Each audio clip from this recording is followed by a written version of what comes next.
G'day folks, Livio, Regano with tonight's weather. The heaviest rain's now behind us, but humid conditions and random storms will continue to threaten North Queensland over coming days as floodwaters slowly drain into the ocean. Overnight rainfalls, the biggest was 51 millimetres at Ridgelands, which is west of Mackay. Finch Hatton had 34 in a similar area but higher up. Hamilton Island 21 mils and Proserpine 16.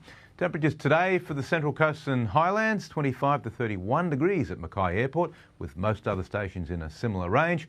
Humidity this afternoon was 67%.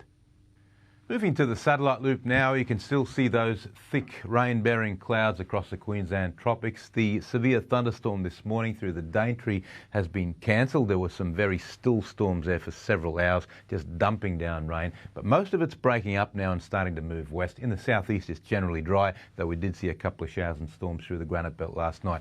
On today's chart, the monsoon trough, we've got starting from a low in the Coral Sea, crossing Cape York Peninsula and then merging to another monsoon low, which is drifting quite considerably west compared to this time yesterday. And of course the convergent flow northeast to southeasterly winds is getting forced to rise, causing those heavier falls in the tropics. On tomorrow's chart, in the southeast we've still got a firm ridge, but it's reasonably weak, so that means the easterly winds, although humid, won't be terribly strong, and most of the heavy falls by this stage will have regressed into the west. Then on the outlook chart, we start to see the next cold front approaching, making conditions very warm in the southeast leading up to Monday. Now the latest from the Weather Bureau. The boating forecast for Mackay waters east to southeast winds between 10 and 20 knots tomorrow. Straight easterlies on Saturday, same strength. And on Sunday we're down to just 10 knots of east-southeasterly. We're only 2 days away from the half moon, so the swing of the tide's diminishing quickly. Tomorrow we've got low tide first up in the morning and a high tide early afternoon. The Central Coast and Whitsunday is a partly cloudy day, just the outside chance of a remaining shower. Mackay 24 to 32 degrees and still humid. Bowen and Proserpine also 32. Central Highlands and Caulfields, a slight chance of showers in the northeast only. Emerald raging 23 to 36 degrees, no end to those hot nights. Claremont and Mooraba 34. Looking ahead for Mackay, no more heavy rain after tomorrow, but hot, humid conditions with random showers and thunderstorms will persist over the next 7 days.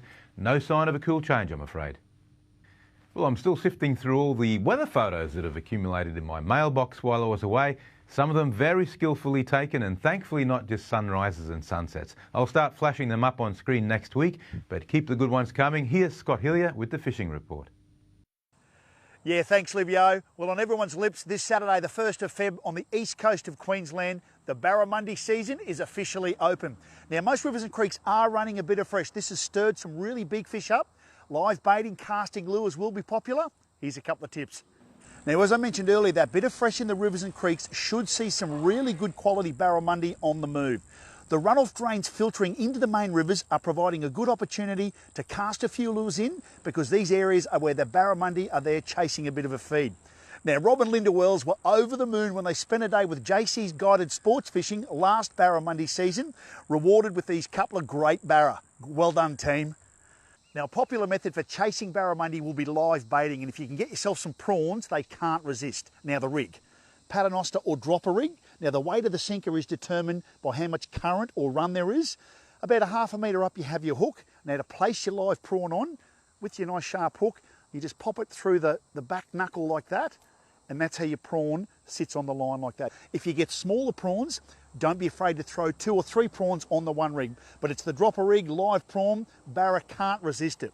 Now, if you are chasing more fishing action, make sure you join me Saturday 5 o'clock for Creek to Coast. Olivia Dean and I are fishing in South Australia. Good luck if you wet a line. I'll be back here next Thursday night. 7 News, have a top weekend. Yeah, wonderful, Scotty. Good on you, mate. Thank you very much. Thanks for your company. And a reminder, if you missed anything, we have our replay at a moment on 7/2. The National Bulletin coming up now, and we'll look forward to seeing you tomorrow night. Take care. Good night.